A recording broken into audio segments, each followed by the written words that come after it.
Bismillahirrahmanirrahim. Selamat pagi, ketemu lagi dengan saya Coach Ihsan di pembahasan soal aljabar untuk SMP kelas 7. Kita hari ini akan membahas satu soal, yaitu soal nomor 1 berkaitan dengan aljabar. Ya, mari kita perhatikan soalnya.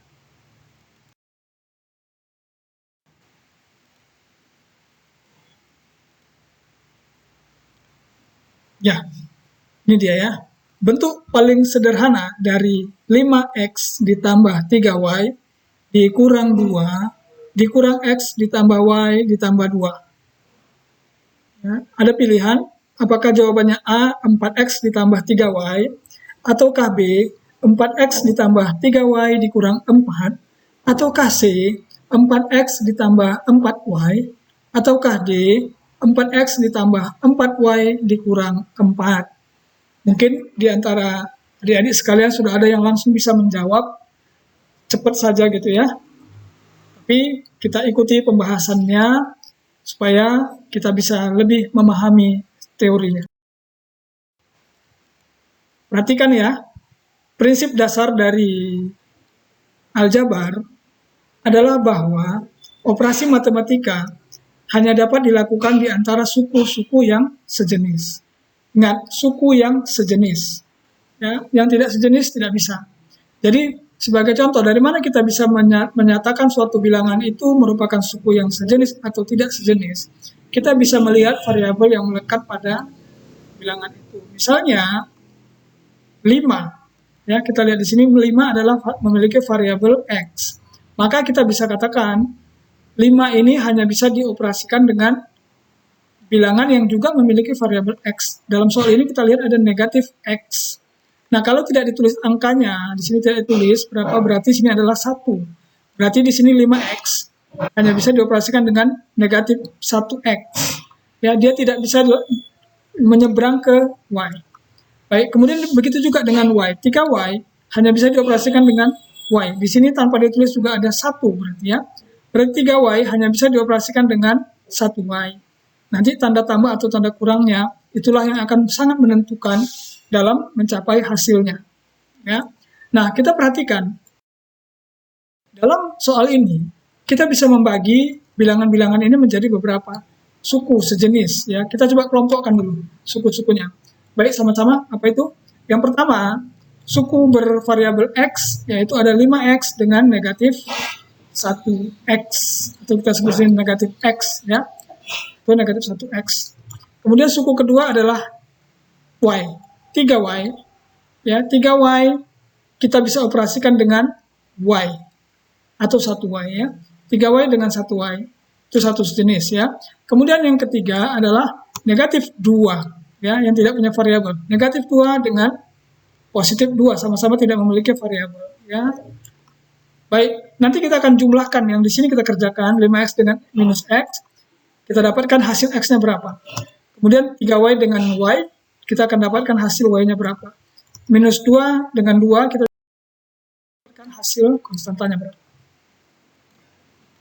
Baik, kita akan lihat, ya, kalau sudah seperti itu, kita akan langsung saja. Tadi 5X dengan minus X, kita akan mendapatkan hasilnya 5X dikurang X, ya, sama dengan plus 4X. Kalau di sini plus 5X dikurang 1X, 5 dikurang 1 hasilnya adalah 4X. Ya, berarti kita sudah dapatkan nilai X-nya adalah 4X. Kemudian kita lanjut kepada Y dan konstantanya. Nah, Y di sini kita bisa operasikan 3Y dengan plus 1Y. 3Y kita masukkan kembali dengan plus 1Y. 3 ditambah 1 hasilnya adalah 4Y bernilai positif. Karena positif ditambah positif hasilnya positif 4Y. Baik, berarti kita sudah dapatkan nilai Y-nya adalah 4Y. Baik, kita lanjut ke suku yang ketiga, yaitu konstanta.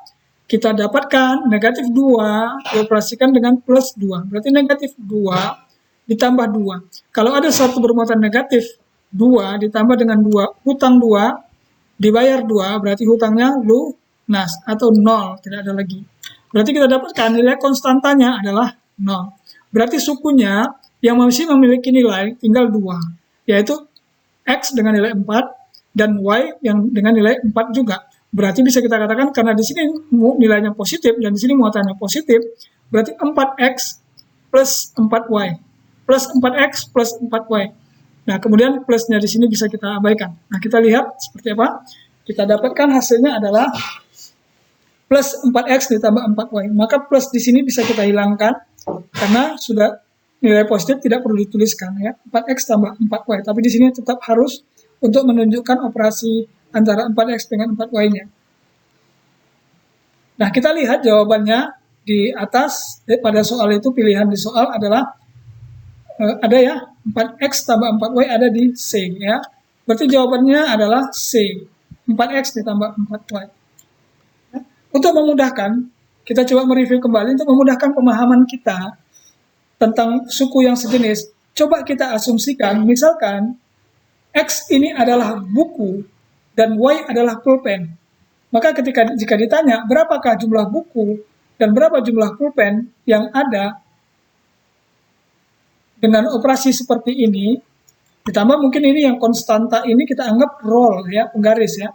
Berarti berapakah jumlah buku, berapa jumlah pulpen dan berapa penggaris dengan operasi yang seperti ini. Kalau 5 pulpen ditambah 3 buku, 5 buku ditambah 3 pulpen, dikurangi 2 penggaris, dikurangi 1 buku, ditambah 1 pulpen, ditambah 2 penggaris. Maka berapa hasilnya? Maka kita hanya bisa menjumlahkannya dengan mengurangkan 5 atau mengoperasikannya 5 buku dengan buku, maka didapat hasil buku, 4 buku. Ya. 3 pulpen ditambah 1 pulpen kita dapatkan 4 pulpen. Kemudian negatif 2 penggaris, utang 2 ditambah 2 penggaris, hasilnya adalah 0, tidak ada penggaris karena sudah di minus di luar. Ya. Maka kita akan dapatkan jumlah hasilnya adalah 4 buku ditambah 4 pulpen. Seperti itu. Kira-kira ya. Maka kita di sini menggantikan pulpen dan bukunya dengan X dan Y. Ya, kalau ada banyak lagi nanti ada Z, ada di sini kita bisa asumsikan terus. Tetap juga dengan suku-suku yang sejenis, Z dengan Z, C dengan C, T dengan T. Ya, baik, terima kasih sudah menyaksikan ini. Mudah-mudahan bisa paham dan kami berharap bisa mudah dipahami. Kalau ada kritik dan saran, silakan disampaikan. Telah belajar bersama Mahatma. Mudah-mudahan apa yang kita pelajari hari ini menjadi ilmu yang bermanfaat bagi kita dalam mencapai cita-cita di masa depan. Silakan like, subscribe, dan share. Terima kasih.